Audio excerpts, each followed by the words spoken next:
আসসালামু আলাইকুম। ষষ্ঠ শ্রেণী আরও একটি নতুন গুরুত্বপূর্ণ অঙ্ক নিয়ে চলে আসলাম। তো প্রশ্ন বলা হয়েছে 10% কমিশনে একটি বই ক্রয় করে দোকানিকে 180 টাকা দিল, বইটির প্রকৃত মূল্য কত? তো চলুন আমরা অঙ্কটি করে ফেলি। তো এর জন্য আমরা লিখব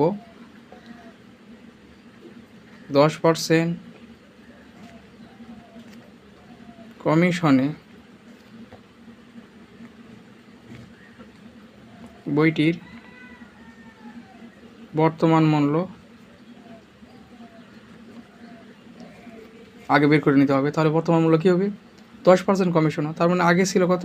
100 ধরে নিব। তাহলে 10% কমিশনে হবে কত?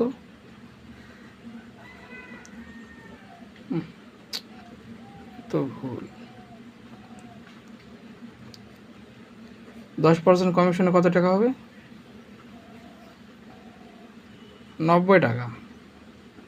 90 টাকা। এখন আমরা লিখব বর্তমান মূল্য 90 টাকা হলে প্রকৃত মূল্য কত? 100 টাকা। অতএব বর্তমান মূল্য 1 টাকা যদি হয় তাহলে প্রকৃত মূল্য কত হবে? অবশ্যই কম হবে। তা হবে উপরে 100, নিচে 90।